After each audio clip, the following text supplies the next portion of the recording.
Hey guys, it's Kevin. Okay, I know your Epson Artisan 1430 won't turn on, and you probably suspect it's power supply. This video, I'm just going to cover how you test it after you take it out, and I'm going to shoot another video I release pretty soon about how to take the power supply out.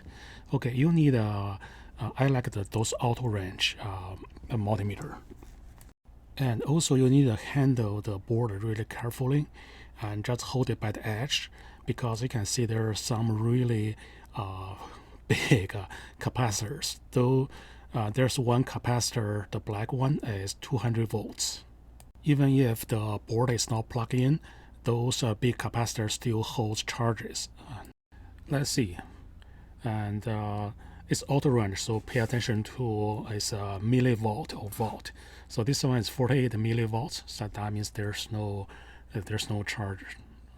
And this board is from printer doesn't turn on this morning, so it should be fresh, and I expect it's totally charged.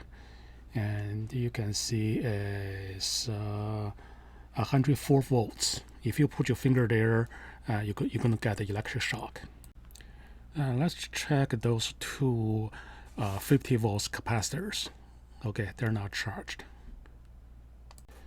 So if you buy the board from me, you're going to see there's a warranty seal on it. That means I already tested. Okay, so this is a good one. I'll put a good one here, so I'll show you how to test if it's good or not. Again, you're playing with real high voltage, so be really carefully, and don't do this if you don't have experience with those. You're going to see one of the three wires have a different color, and normally it's green. And this one is not really easy to tell because the angle of this video, but it looks like this in real life. On the plug, you're going to see a little tiny metal corresponding to that wire. So put your red probe in there and touch it, then use the black one and touch this metal. You're going to see if you're going to read from the multimeter. So we get 42 volts. It's V, it's not MV. Okay, so this is a good one. Oh, by the way, if you get a bad one, you need a further troubleshooting, and you can go to BCH Technologies.com, search for workflow 1430 power, and you're going to see there's a workflow sheet. And in this sheet, it gave you a schematic diagram, and also I have a drawing of which components corresponded to which part on your PCB, and you have front and back views of the PCB. They're exactly the same size, so you can put those two in a Photoshop, or you can put it in a KiCad and re-engineering the whole thing, and also have a part list for all the parts. For example, what is the reference number on the board, and what kind of component it is, and the name and specifications. Okay, now we put a suspect here. Sorry, my positive side is a little bit out of focus. Actually, it's totally out of. No, it's not out of focus. It's out outside picture. So here we can see, wow, it's all zero.